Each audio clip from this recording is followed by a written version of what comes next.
23절에서 26절까지 말씀 우리 한번 한 목소리로 같이 읽어보도록 하겠습니다. 시작. 의인의 소원은 오직 선하나 악인의 소망은 진노를 이루느니라.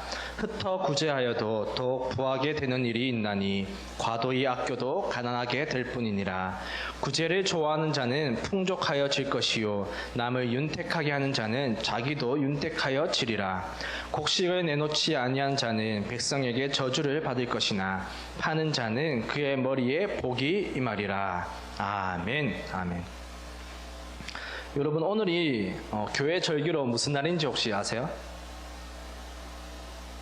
오늘이 무슨 날인지 아는 사람?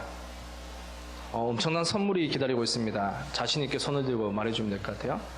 오늘 무슨 날인지 아는 사람? 무슨 절기일까요?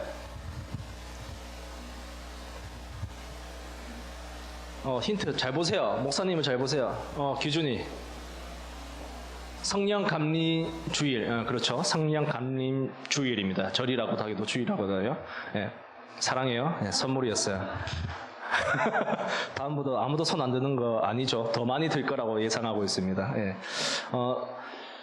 우리가 50일 전에 부활절을 지켰어요. 그리고 부활절이 지난 다음 50일 되는 날을 성령 강림절, 성령 강림 주일로 지키고 있습니다.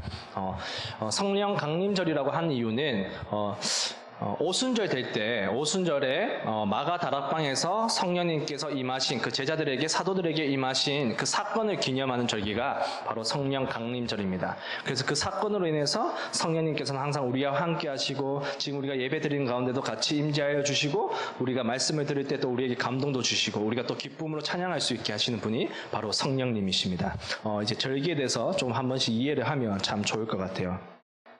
이제 오늘 말씀으로 돌아가면은 이 오늘 본문 말씀 잠언 11장 말씀을 가지고 나의 소망은 이라는 제목으로 말씀의 은혜를 나누고자 합니다. 여러분 혹시 소원이나 소망을 가지고 있는 사람 있습니까?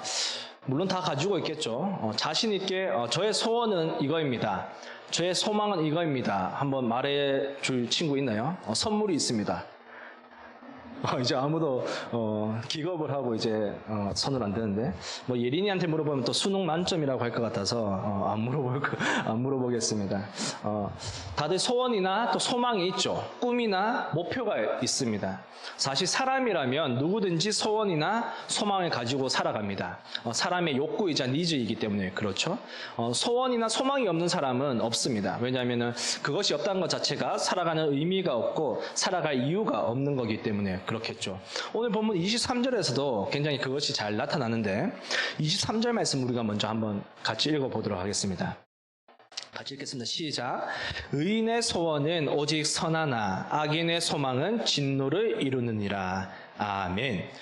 의인도 소원을 가지고 있고 또 악인 또한 소망을 가지고 있다라고 이야기를 하고 있습니다. 그러니까 의인이라고 해서 소원이 없는 것 또한 아니고 또 악인이라고 해서 소망이 없는 게 아니라는 거예요. 의인도 소원을 가지고 있고 악인도 소망을 가지고 있다라고 얘기하고 있습니다. 그런데 중요한 점이 둘 다 공통점으로 이렇게 가지고 있지만 이 의인과 악인의 차이점이 뭐라고 얘기하고 있습니까? 의인과 악인의 차이점이 무엇입니까? 의인의 소원은 선하지만 악인의 소망은 진노를 이루느니라. 다시 말해서 악한 결과를 낳는다는 거예요. 의인의 소원은 이 선한 결과를 낳지만 악인의 소망은 악한 결과를 낳는다. 똑같이 소망을 가지고 소원을 가지고 살아가지만 이런 차이점이 있다라고 이야기를 하고 있습니다. 여기서 선하다라고 번역된 히브리어 단어는 토브라는 단어예요. 토브. 우리가 한번 얘기한 적도 있는데 이 토브라는 단어는 의미가 굿, 좋다 이런 의미를 지닌 단어입니다. 성경에서 많이 사용됐는데 대표적으로 어디서 사용됐냐면은 창세기 1장에서 하나님께서 천지를 창조하시고 보시기에 좋았더라 라고 할 때 이 토브란 단어가 사용되었습니다. 또 이제 창세기 50장에 보면은 요셉이 이 형들과 대화를 나누는 장면이 있는데요. 이 대화를 나누는 장면을 보면은 형들에게 이렇게 얘기를 합니다. 요셉이 형들은 나를 해하려고 했지만 하나님께서 그것을 오히려 선으로 바꾸셨다 라는 표현이 있는데 여기서 선이라는 단어가 이 토브라는 단어입니다. 다시 말해서 의인의 소원은 선한, 하나님이 보시기에 좋은 결과를 낳는다. 하지만 반대로 이 악인은 그 나쁜 결과, 악한 결과를 낳는다, 이렇게 볼 수가 있습니다. 그런데 이 토브라는 단어가 재밌게도 결과만을 나타내는 단어가 아니에요.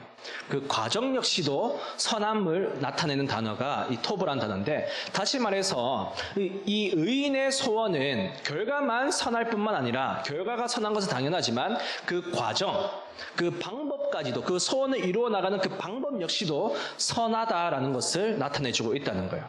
그럼 반대로 악인은 어떻다는 겁니까? 결과뿐만 아니라 악인은 그 소망을 이루어 나가는 과정, 그 방법론까지도 악하다라고 이야기를 하고 있는 것입니다.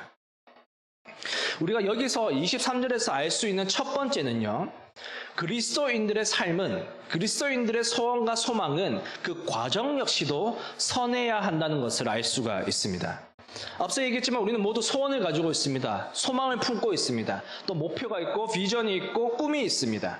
그런데 우리가 그것을 이뤄 나가는 것에 있어서 결과가 선해야 되는 것은 너무나 당연하지만 그 과정 역시도, 그 방법 역시도 선해야 한다는 것을 23절에서 이야기해주고 있다는 것입니다. 하나님을 믿지 않는 세상 사람들은 그렇지 않습니다. 세상 사람들은 자신이 원하는 목표가 있고 이루고 싶은 꿈이 있다면 수단과 방법을 가리지 않고 그것을 이루려고 합니다. 물론 안 그런 사람들도 있죠. 그런데 그렇지 않다고 해서 죄책감은 느끼지 않습니다. 굳이 그 수단과 방법을 가리지 않고 악한 과정, 악한 그 방법을 사용해서라도 자기가 원하는 목표만 이루면 괜찮다고 생각하는 사람들이 많습니다. 하지만 하나님을 믿는 우리들, 우리가 예수님을 믿는 그리스도인들은 그렇게 살면 안 된다는 거예요. 결과가 선하다고 해서, 나의 목적이 선하다고 해서 그 과정이 합리화되지 않는다는 거예요. 여러분, 목적이 과정, 이 방법을 합리화시켜 주진 않습니다. 한번 예를 들어 볼까요? 목사님이 불우한 이웃을 돕고 싶어요. 막 돈을 많이 주고 싶어. 막 몇 억씩 주고 싶어.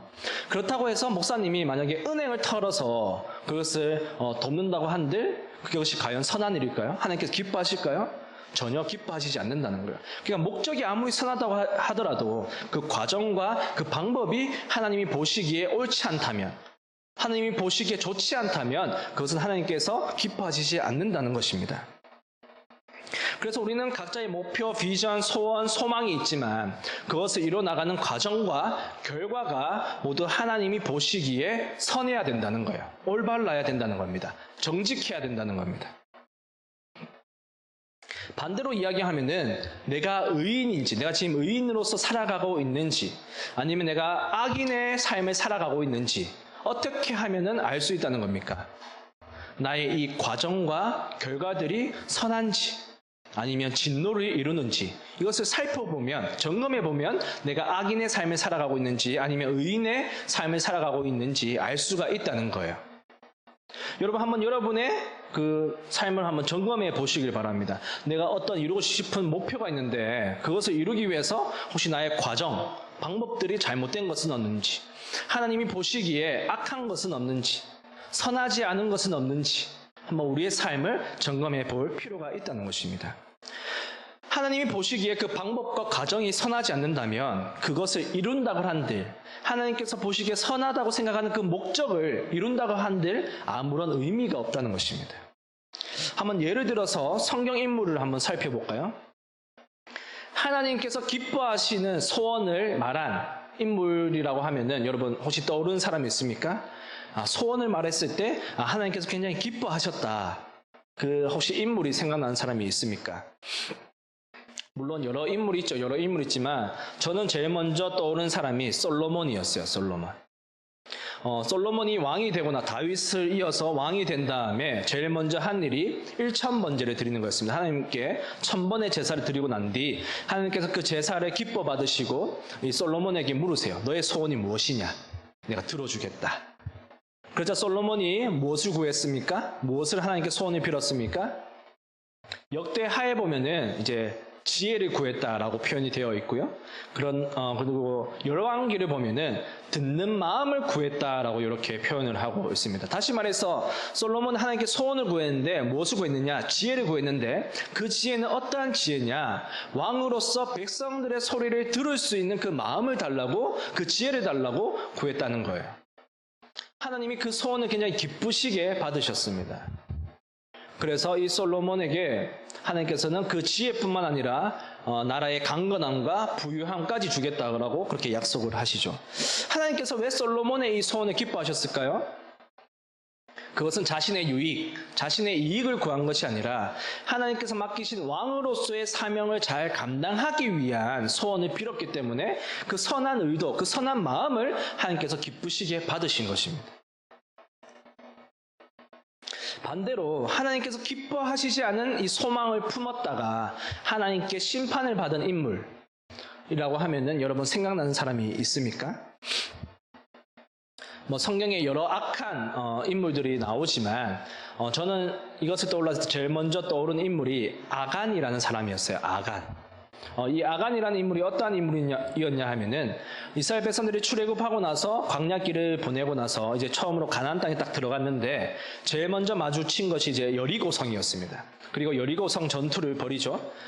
하나님의 일하심으로, 하나님의 역사심으로 여리고성 전투에서 승리한 다음에 여러분 전쟁을 하고 나면 항상 승리하는 사람 쪽에서는 얻는 게 있죠. 그것을 이제 전리품이라고 합니다. 이 전리품을 하나님께서는 그런데 이스라엘 백성들에게 너희가 승리할 건데 그 전리품은 근데 나의 것이다. 하나님께 구별된 것이다. 그래서 너희가 손대지 마라. 이렇게 명령을 하셨어요. 그런데 이 아간은 소망이 있었던 것 같아요. 어떠한 소망이 있었냐면은 지금 내가 지금의 형편보다 조금 더 나은 삶을 살고 싶다. 조금 내가 부유한 삶을 살고 싶습니다. 라는 소망이 있었던 것 같습니다.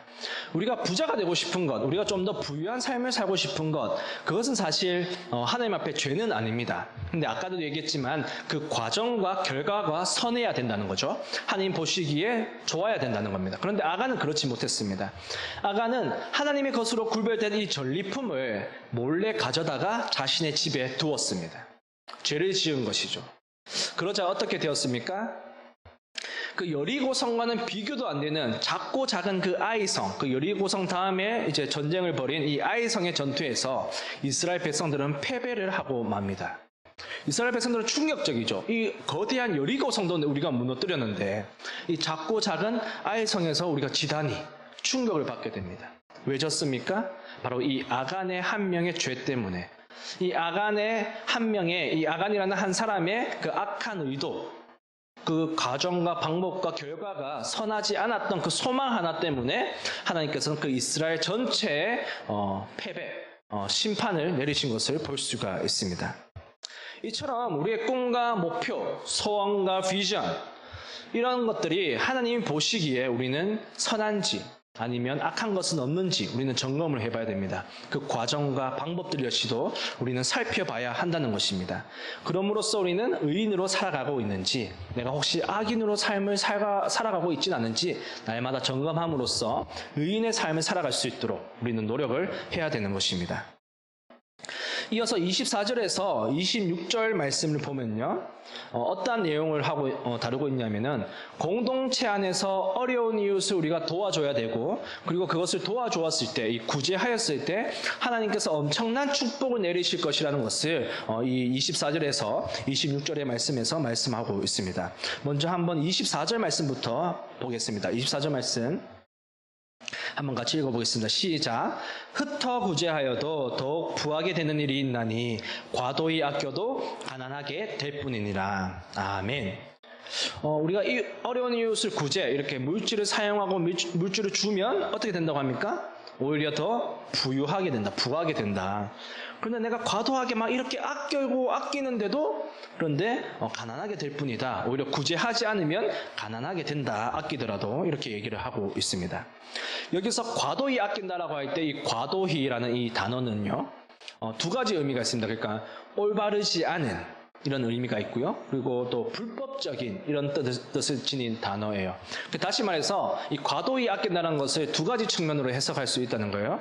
그러니까 불법적인 방법을 사용해서 이 물질을 모으는 것, 돈을 모으는 것에 대해서 말을 하고 있고, 또 두 번째는 이 이웃이 힘든 이웃을 구제하지 않는 것을 하나님께서 올바르게 생각하지 않으신다, 부당하게 생각하신다, 이렇게 두 가지 측면으로 이해를 해볼 수가 있습니다. 그래서 다시 말해서 결국 이 24절의 말씀은 굉장히 역설적인 표현입니다. 내가 다른 사람을 위해서 돈을 사용하고 어려운 이웃을 위해서 내가 돈을 사용하는데 오히려 부하게 되고, 그리고 오히려 다른 사람을 돕지 않고 내가 악착같이 돈을 모으고 아끼고 함에도 불구하고 오히려 다른 이웃을 도와주지 않는다는 이유로 내가 오히려 가난하게 될 것이다 라고 24절은 이야기를 하고 있는 것입니다. 굉장히 이해가 되지 않는 거죠. 우리의 사실 계산으로는 반대가 되어야 되는데 하나님은 그렇지 않다라고 말씀하고 있습니다. 한번 좀 더 살펴보죠. 25절과 26절 말씀 또 한번 읽어보도록 하겠습니다. 25절과 26절 말씀 같이 읽겠습니다. 시작. 구제를 좋아하는 자는 풍족하여 질 것이요 남을 윤택하게 하는 자는 자기도 윤택하여 지리라. 곡식을 내놓지 아니하는 자는 백성에게 저주를 받을 것이나 파는 자는 그의 머리에 복이 임하리라. 아멘. 뭐라고 얘기하고 있습니까? 남을 돕는 것을 좋아하는 사람은 삶이 풍족해질 거라고 얘기하고 있어요. 그리고 또 남이 풍족하도록 계속 돕는 사람은 자기 자신도 윤택해질 것이다 라고 얘기하고 있습니다. 그리고 이어서 26절에서는 반대로 어려운 이웃을 위해서 곡식을 내놓지 않는 사람은 오히려 백성들에게 저주를 받을 것이다. 하지만 어려운 이웃을 위해서 자신의 곡식을 파는 사람은 오히려 복을 받을 것이다. 이렇게 다시 한번 이웃을 돕고 이웃을 위해서 구제하는 삶에 대해서 강조를 하고 있습니다. 여러분 어떻습니까? 24절에서 26절의 내용을 요약을 하자면 하나님께서는 굉장히 어려운 이웃을 돕고 구제하는 것에 대해서 굉장히 중요하게 생각하신다, 강조하고 계신다. 그러니까 우리가 이웃을 도와라 이렇게 말씀하고 있는 것을 볼 수가 있습니다. 우리가 이 24절에서 26절 말씀을 통해서 두 가지를 알 수가 있습니다. 첫 번째는 하나님께서는 굉장히 공동체를 중요하게 생각하신다는 거예요. 공동체를 중요하게 생각하신다. 다른 말로 표현하자면 나 혼자 잘 먹고 잘 사는 것을 하나님께서는 전혀 기뻐하시지 않으신다는 거예요. 굉장히 여러분 중요한 포인트예요. 요즘에는 이 개인주의가 굉장히 강화되다 보니까 이 공동체성에 대해서 굉장히 사람들이 잃어가고 있습니다. 이 하나님을 믿는 우리들 역시, 신앙을 가지고 있다고 하는 우리들 역시도 이 개인주의화가 굉장히 되어가고 있어요. 그러니까 내 혼자 잘 믿고 하나님 앞에 구원받으면 된다, 이런 생각을 그러니까 내 신앙, 너의 신앙 구별된 거야, 다른 거야, 분리된 거야. 그냥 내 혼자 하나님 잘 믿고 내가 또 구원받으면 돼, 이런 생각들이 굉장히 강하다는 거예요.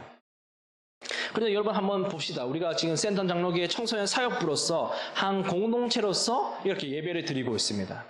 여러분 정말 옆에 있는 친구의 신앙과 내 신앙이 별개일까요? 옆에 친구가 신앙이 어떻게 되든지, 그 친구의 삶이 어떻든지 간에 내 신앙과 전혀 상관이 없을까요? 아니라는 거예요. 사실은 영향이 있다는 겁니다. 우리는 사실은 혼자서 살아갈 수 없는 존재입니다. 우리는 항상 무리를 지어서 살아가고 공동체를 만들어서 살아가는 존재입니다. 그리고 그 공동체 안에서 우리는 서로 영향을 받는 존재입니다. 그리고 하나님은 그 사람을, 이웃을 하나님의 형상으로 지으셨습니다. 그 이웃을 사랑하고 섬기는 것이 하나님을 사랑하고 섬기는 것이 되는 그런 놀라운 신비를 사람 속에 숨겨두셨습니다. 내가 속한 공동체 안에 어려운 이웃이 있는데 그를 돕지 않고 나 혼자 잘 먹고 잘 사는 것은 하나님께서 전혀 기뻐하시지 않으신다는 거예요. 그래서 우리는 이웃을 사랑하고 또 어려운 이웃을 위해서 기꺼이 돕는 그러한 삶을 살아가야 한다는 것입니다. 그리고 중요한 것은 오늘 본문에서 그것이 손해라고 얘기하고 있습니까? 손해가 절대로 아니라고 하나님은 약속하고 계세요. 오히려 그렇게 삶을 살아갈수록, 이웃을 돕는 삶을 살아가면 살아갈수록 더 부유해지고 윤택해지고 하나님께서 주시는 그 복을 누리며 살아갈 것이라는 것을 하나님은 약속하고 계십니다. 우리는 이 말씀을 믿고 그 말씀대로 살아가야 한다는 거예요. 구제하여도 더욱 부유해지고 과도히 아끼면 가난하게 될 것이다. 이 말씀을 통해서 우리가 알 수 있는 두 번째는 이 물질적인 부유함, 물질적인 풍요는 이 산술적인 계산에 의해서 결정되는 것이 아니라 오로지 하나님께 달려 있다는 사실입니다. 여러분, 하나님께서 천지를 창조하셨던 사실을 믿으십니까? 정말 우리가 하나님께서 천지를 창조하셨다는 그 사실을 믿으신다면 우리의 물질, 재물, 돈 역시도 하나님께 달려있다는 것을 믿으십니까? 여러분, 우리는 이 사실을 믿어야 되는 거예요. 여러분, 제가 이 주장을 믿어야 된다고 얘기하고 있지 않습니다. 이 사실을 믿으셔야 돼요. 어떻게 남을 돕는데 우리가 부유해질 수 있습니까? 우리가 어떻게 과도히 아끼면 아낄수록 가난해질 수 있습니까? 말이 안 되는 것이지 않습니까? 그런데 말이 되는 이유는 그 재물이, 그 돈이 오로지 하나님께 달려있기 때문이에요. 하나님의 소관이기 때문에 이것이 가능하다는 겁니다. 여러분, 하나님은 우리가 이웃을 위해 살아가면 살아갈수록 우리의 삶을 풍족하게 해주십니다. 이것이 그리스도인들만이 누릴 수 있는 역설이자 신비입니다. 남을 위해서 돈을 쓰면 쓸수록 우리의 삶을 하나님께서는 윤택하게 하신다는 것입니다. 오늘의 말씀을 정리해보면 먼저 우리의 꿈, 목표, 소원, 소망이 과연 하나님이 보시기에 선한 것인지 악한 것인지 한번 점검을 해봐야 한다는 것입니다. 과정과 결과 모두 선한 것이야말로 의인의 삶이요 하나님을 믿는 자들의 삶이라는 것을 우리는 기억해야 합니다. 두 번째로 하나님은 우리가 서로 사랑하고 섬기며 어려운 이웃을 위해서 돕기를 원하신다는 점입니다. 나 혼자 잘 먹고 잘 사는 것이 아니라 이웃을 위해서 우리가 살아갈 때 하나님은 우리의 삶을 더욱더 풍족하게 하시고 더욱더 윤택하게 하실 줄로 믿습니다. 이러한 삶을 통해서 하나님께 영광 올려드리고 또 이웃들에게 복음을 전하는 저와 여러분이 되기를 주님의 이름으로 축원합니다. 기도하겠습니다. 사랑이 많으신 하나님 아버지 감사드립니다. 오늘도 이렇게 주일에 하나님 전에 나와서 하나님께 예배드리게 하심을 감사드립니다. 하나님, 저희가 꿈이 있습니다. 비전이 있습니다. 소원과 소망이 있습니다. 주님, 그러나 이러한 소원과 소망이 하나님이 보시기에 선한 것인지 아니면 악한 것인지 우리의 삶을 한번 점검하게 하시고 또 혹시 우리의 과정과 방법들이 하나님이 보시기에 거룩한 것이 없었다면 용서해 주시고 더욱더 하나님 앞에 정직한 삶, 거룩한 삶을 살아가는 저희가 되도록 은혜 더하여 주시옵소서. 그리고 또 우리가 나 혼자 잘 먹고 잘 사는 것이 아니라 어려운 이웃을 위해서 구제하고 돕는 삶을 통해서 우리의 삶이 더욱더 풍족해지고 더욱더 윤택해지는 그런 놀라운 역설과 신비를 우리의 삶 속에서 경험하며 누리는 저희들이 될 수 있도록 은혜 다하여 주시옵소서. 감사드리고 예수님의 이름으로 기도드립니다. 아멘.